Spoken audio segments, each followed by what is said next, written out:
Hello? Hello, Mrs. Raleigh. It's Nancy Drew. Nancy! Are you at the ranch? Yes, and I'm a little concerned that you're not. Hello? Hi, Mrs. Raleigh. It's Nancy again. Hi, Nancy.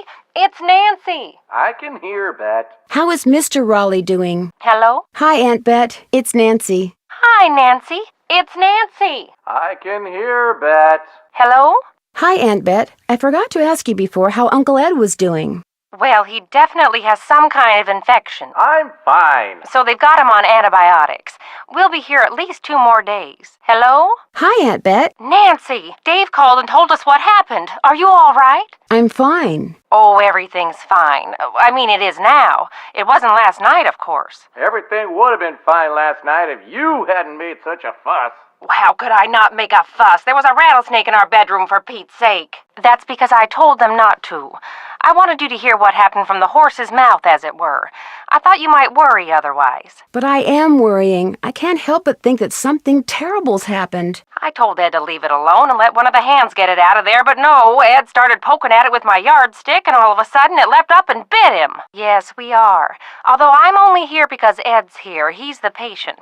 I'm just here to keep him company. You can go home any time you want. Oh, someone's got to keep you out of trouble. Next thing I know, you'll be playing with scorpions. I wasn't playing with that snake. I was trying to shoo it out of the room. In the bedroom, dear. I could have sworn I mentioned that. No, Mrs. Raleigh. I mean, where did it bite him? On his arm? On his leg? Oh, on his arm, just below the elbow. Swelled up something awful.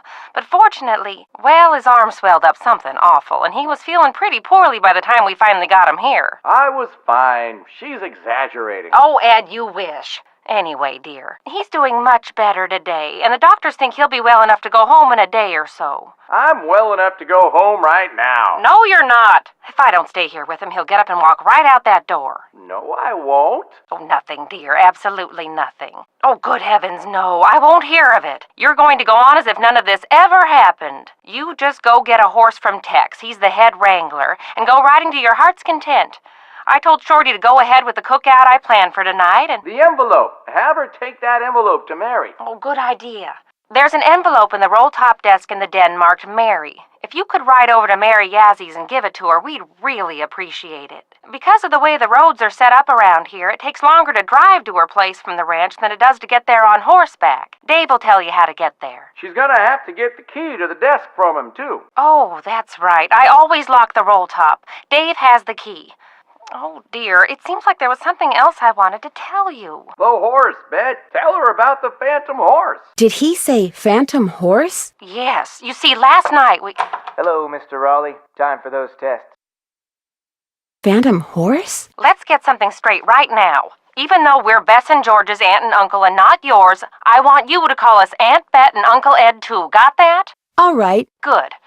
Now, what was the question? How is Uncle Ed doing? Well, he's running a slight fever, so the doctors are a little concerned. Oh, I'm fine. They're going to keep him here overnight, just to make sure he isn't developing some kind of infection. Oh, but enough about us. How are you doing? I have no idea. The parcel she wants to buy is nowhere near her store, and there's nothing but rocks on it. Maybe someone else there at the ranch knows, but we sure don't. She's been after us to sell it to her practically since the day we arrived. That was her first formal offer. I guess she thought if she put it in writing, we'd accept. Why does she want it so bad? None whatsoever. She wants to know where that phantom horse came from. I was hoping she could tell us. You're the detective, dear. If you want to snoop around and see what you can find out about that creature, by all means, please do. None at all. We heard the horse come galloping up, so we jumped out of bed and ran outside to look. When we came back, there it was, right there on the floor by the bed. Has that ever happened before? No, and if it ever happens again, well, it just won't, that's all. I sold most of it to Mary Yazzie. She gets a lot of antique collectors in her store.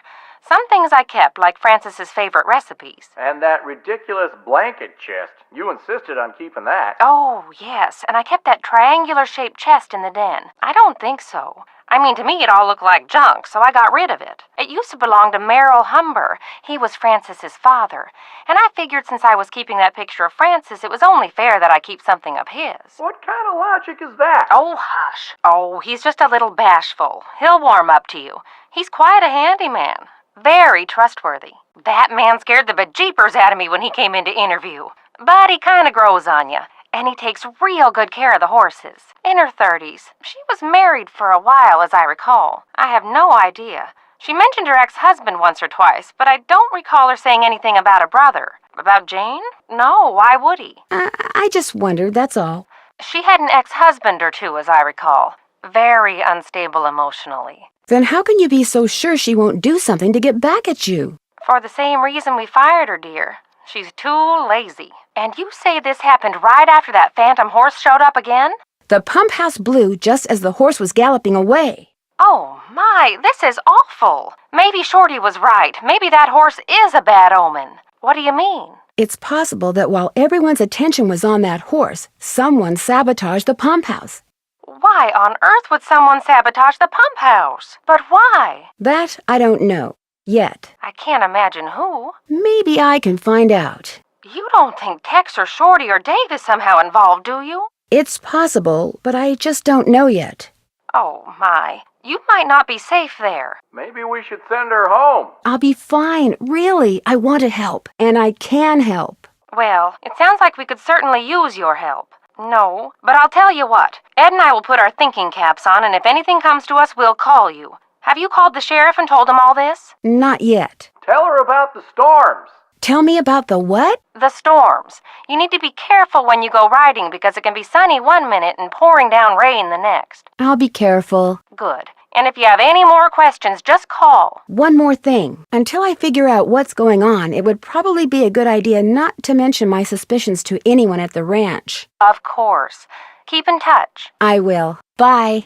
Part of her problem was that she was all talk and no show.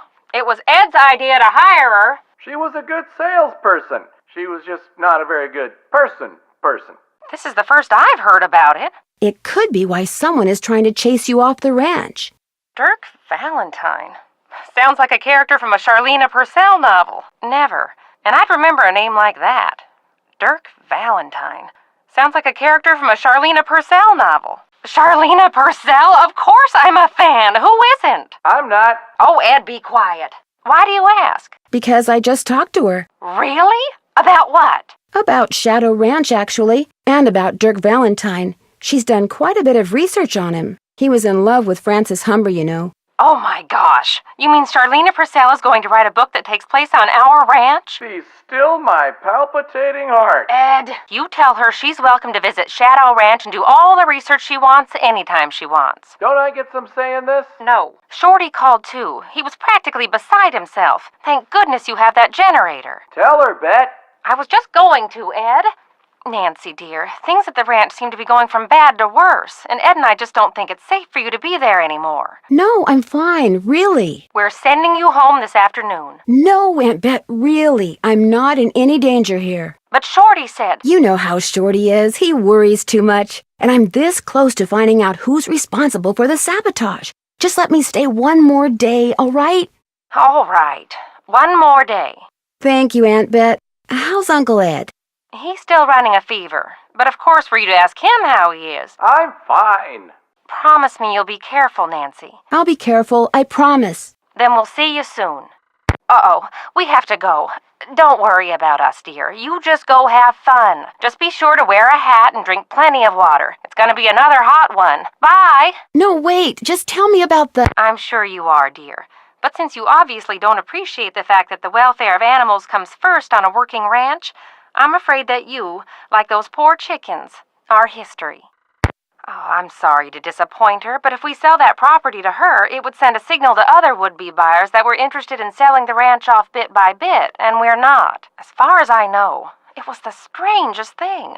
Shorty kept babbling about how it was the ghost of the horse that belonged to some outlaw. Dirk Valentine? But that was right after Ed got himself bit, and we were all running around trying to get him into the truck to take him to the hospital, and I really wasn't paying much attention. As far as I know, it was the strangest thing. Shorty kept babbling about how it was the curse of this phantom horse that belonged to some outlaw. The curse of a phantom horse? But that was after Ed got himself bit, and we were all running around trying to get him into the truck to take him to the hospital, and I really wasn't paying much attention. I just thought it would give the den some character, that's all.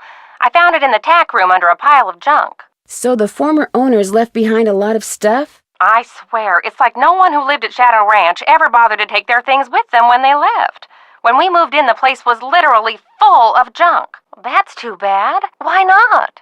Their plane had to land in Omaha because of mechanical problems. They don't know when they'll be taking off. So, you'll have all those cowboys to yourself for a while. That Dave is pretty cute. Oh, yes. She worked for us back in Phoenix when we still owned the clothing store. Unfortunately, she turned out to be totally unreliable and we had to let her go. Her letter sounded almost threatening. Oh, she's harmless. No. Oh, my, you really are quite the detective. How did you discover that? Well, actually, it's a long story. What do you know about Dirk Valentine? Never heard of him. Do you know a Dirk Valentine? Isn't he that outlaw guy Shorty was carrying on about the night I got bit? No. Are you sure, Aunt Bet? It's kind of important. I'd remember if I sent Dave on an errand last night, Nancy, and I don't, so I didn't. I sent him on an errand. To do what? You don't want to know. Yes, I do. You don't want to know, Bet. Yes, I do, Ed. Aunt Bet. As a matter of fact, my birthday's in 2 days. So, you think maybe he sent Dave out to get you a present? He better have. Goodbye, Nancy. Didn't Tex tell you that you should never go riding without a hat? Yes, he did, but... And didn't he tell you that you should use my hat? Yes, he did that too, but... He did that so you wouldn't get sunstroke and so you wouldn't get a head injury if you fell off. You know that, don't you, dear? Yes, ma'am. If you get hurt while you're at Shadow Ranch, I'll feel just terrible. Of course, so will you, but my point is, if you're going to disregard your own safety, then perhaps Shadow Ranch isn't the place for you. Right, Ed? Nice knowing you, Nancy.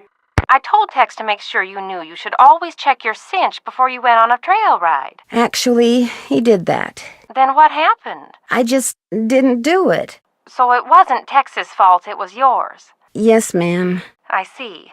Well, we simply cannot have people riding around sideways because they were too lazy to make sure their saddles were on securely. That's all there is to it. Don't you think, Ed? 3 words, Nancy. Hasta la vista. Didn't Tex tell you that feeding the horses wrong could be fatal? Yes, he did. Tex said that poor horse you fed is colicking. I know. I was just careless. I commend your honesty, dear, but I'm afraid we can't afford to have careless people on the ranch. And since Tex would be quite happy to strangle you right now, what we're going to say next is actually for your own good. I don't understand, dear. Didn't Shorty tell you to only pick things that were ripe? Yes. But he says that you went out and picked vegetables that weren't ripe. Yes, I'm afraid I did. Oh, dear. That garden is an important source of food for us. We simply can't have someone picking things willy-nilly and wasting perfectly good vegetables. Can we, Ed? We could wind up with scurvy. You're just not responsible enough for ranch life yet, dear. So why don't you go back to River Heights, and just as soon as you've developed the proper respect for produce, we'll invite you back. All right? Didn't Dave tell you what would happen if you didn't fix that fence like he asked? Yes, and I was going to do it, really. Then why didn't you? Well, I just didn't get around to it. We were raising those chickens so we could eat the eggs, dear, not so the coyotes could eat the chickens. Every morning, Ed has an egg white omelet. At least I used to. I'm really sorry. I know that chicken, dear. She only becomes aggressive when she's provoked. Were you provoking her? I was just kind of playing with her. Playing with or teasing? I guess it was more like teasing. We can't have people taunting the chickens, dear. It makes them less productive and just plain mean. And if you have to be told not to pick on some poor, relatively defenseless creature, I'm afraid you're not the type of person that's welcome at Shadow Ranch. Your hen hassling days are over, Nancy.